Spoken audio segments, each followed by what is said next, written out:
Voilà ce qui t'attend pour cette semaine à venir. Pour tout savoir, mets la vidéo en pause ou fais une capture d'écran. Maintenant que tu connais ta carte, reste bien ici car ton message arrive.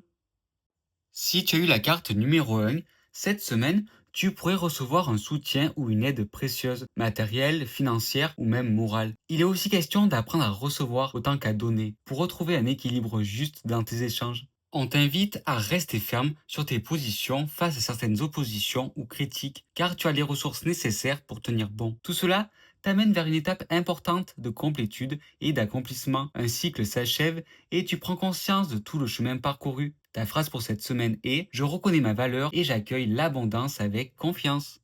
Si tu as eu la carte numéro 2 cette semaine, mets en lumière ton charisme et ta capacité à inspirer les autres. Tu pourrais prendre les devants dans un projet, oser affirmer ta vision et entraîner les autres avec toi. L'énergie de la séduction et des émotions positives t'accompagne également, avec la possibilité d'un échange sincère ou d'une rencontre qui ouvre ton cœur.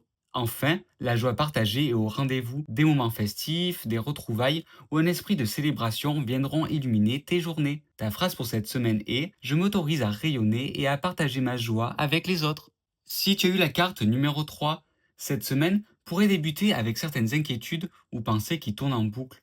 Tu peux avoir l'impression d'être bloqué ou de ne pas voir la solution. Pourtant, une intuition subtile est là pour t'éclairer. Fais confiance à ton ressenti et à ce qui se révèle à toi dans le silence. Une opportunité ou une nouvelle énergie apparaît, te donnant l'élan de repartir, de créer, de t'investir avec passion dans une idée qui te redonne foi. C'est une semaine où tu transformes tes peurs en force créative. Ta phrase pour cette semaine est: je transforme mes doutes en lumière et j'accueille un nouveau départ. Si tu as eu la carte numéro 4 cette semaine, une opportunité solide ou une nouvelle base peut s'offrir à toi, que ce soit sur le plan matériel, professionnel ou personnel. La fertilité et la créativité sont présentes, t'invitant à développer quelque chose qui a du potentiel sur le long terme. Cependant, il y a aussi une notion de fin ou de libération. Pour accueillir cette nouveauté, tu dois tourner la page sur une situation douloureuse ou un poids que tu ne veux plus porter. C'est une renaissance qui s'annonce. Ta phrase pour cette semaine est: je laisse le passé derrière moi pour accueillir la prospérité et la nouveauté.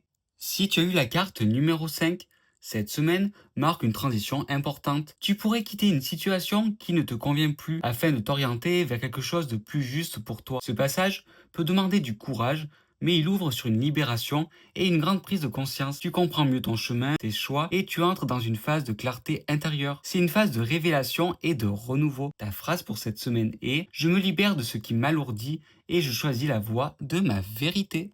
N'oublie surtout pas que tu es libre.